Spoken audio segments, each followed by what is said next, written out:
Welcome back, YNR fans. And yes, we got to talk about the drama going on in LA. Happy Friday. We made it to the end of the week on this cliffhanger episode. And what are we talking about today? Yes, we got to have a conversation about untruths, hallucinations, and threats. Let me give you a couple highlights and then we'll dive deep into it. First, we got hallucinations as Sharon battles with Phantom Cameron Kirsten. We also have some threats on the table between Victor, Nikki, and Billy. And then we also got some untruths and manipulations as Lucy manipulates her dad to go to a concert with Faith. So without any further ado, let's dive into this Genoa City drama for August 2nd.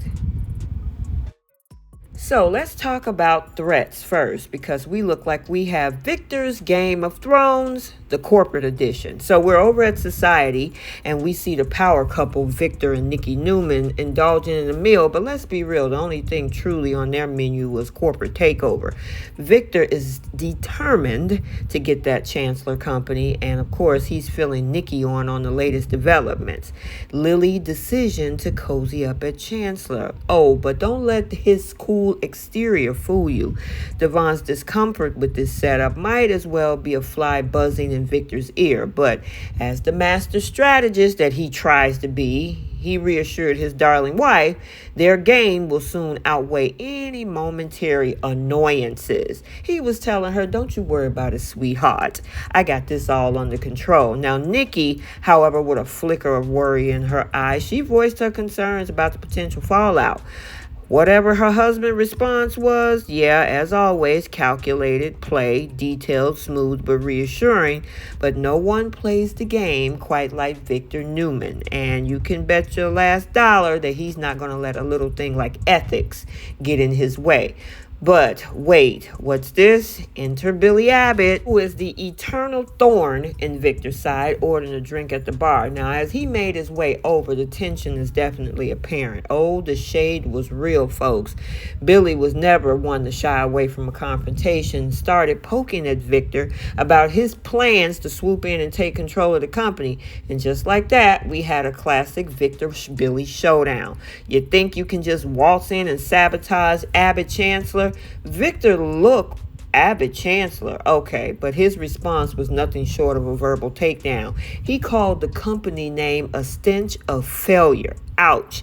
But that wasn't enough for Billy, who tried to pull Nikki into this whole thing, questioning her complicity in Victor's scheme. Oh, the audacity. Nikki shot back at Billy, and boy, did she give him an icy gaze. She said, do you actually think Catherine will approve of you disrespecting her legacy by changing the name? Now, folks, the word legacy was thrown around like confetti at a parade, but let's be honest, when it comes to Victor and Billy, it's all about who can shout the loudest.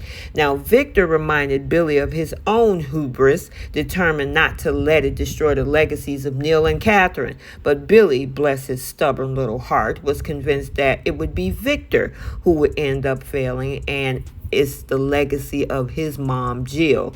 Enjoy your cold lunch, Billy told him, leaving Victor to kind of mockingly commend Nikki on how she handled the situation.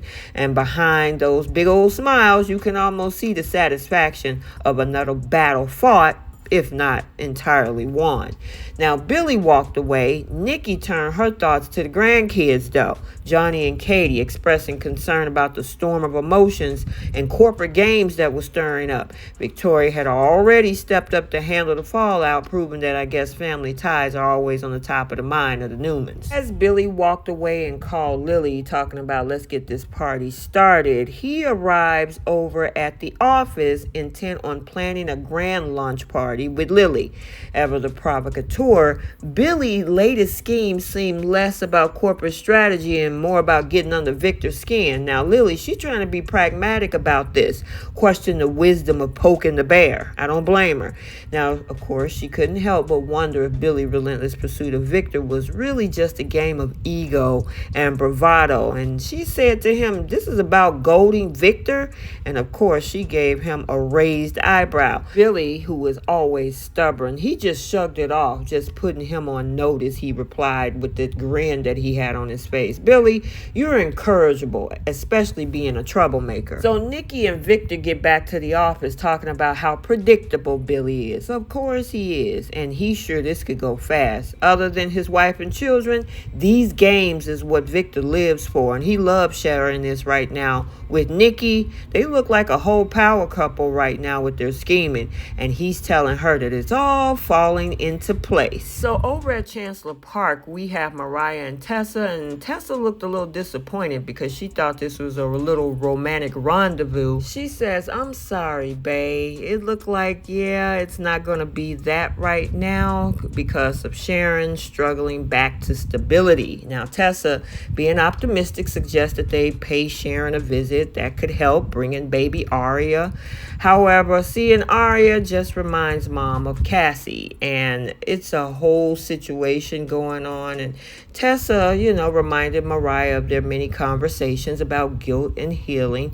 Yet Mariah's concern wasn't just about herself, it was about also protecting Sharon from the haunting memories of the daughter that she lost. Speaking of Sharon, she's got her own situation going on because there's a very bloody Cameron Kirsten going back and forth with her. Then there's a knock at the door in the midst of her turmoil. We got Daniel arriving, bearing an unexpected proposal. Now, he saw the strain Sharon was under and offered a solution, a game to honor Cassie's memory. And Daniel was like, "But I'm sure I'm the last person you actually want to see right now." Now, they had a conversation. They did sit down. He wanted to create this game designed to help young people navigate through complicated emotions, a tool for healing.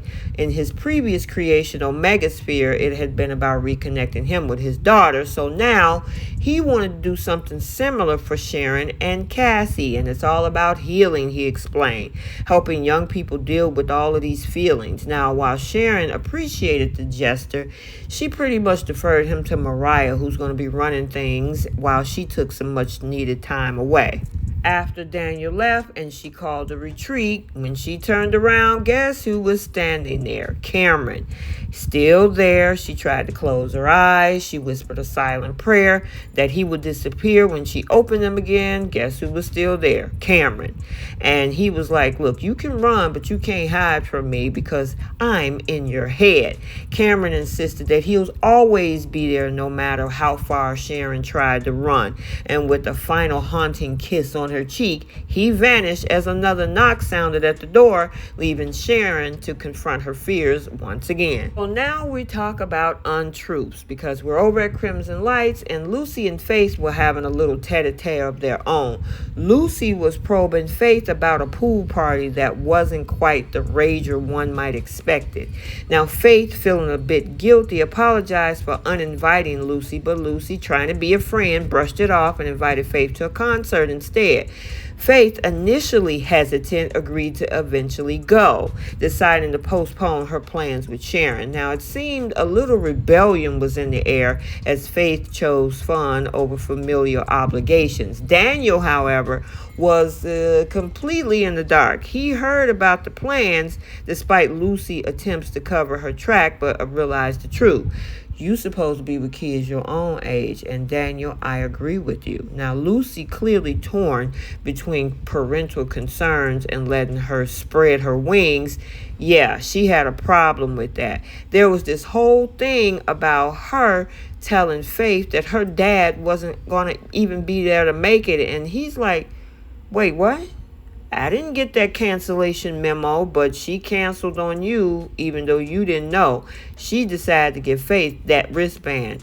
And unfortunately, even after he decided to give her a once-over about her behavior, he ended up still letting that 14-year-old go to a concert with a 20-year-old. Finally, back at the ranch, Faith found Sharon visibly agitated, having just finalized plans for her spa retreat. Now, the air was thick with tension as Faith confessed to Sharon about her potential misstep with Lucy. She said, "I may have just made a big mistake with Lucy," and of course it was. Now, Sharon, who had been battling her own demons before Faith walked in that door, reassured Faith, but there was a sense that there was family troubles that was far from over.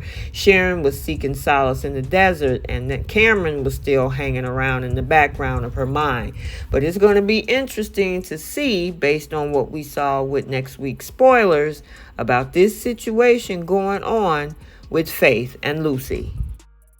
Okay, so there you have it. Let's get the conversation started down in the comment section. So it looked like this saga continues in Genoa City, and with all these alliances shifting, secrets lurking in every shadow, and emotional battles being waged upon multiple fronts, one thing is certain, that this tangled web of intrigue is far from unraveling. Also, stay tuned for the bold and the beautiful recap for today, as Finn finds himself in a very awkward position. Luna finds that backpack today, and what is happening in Paris? Look like maybe Ridge and Brooke are being watched. Like, comment, subscribe, turn on your notifications so you're notified every time a video is posted. Till the next one, we'll see you all soon. Bye, guys.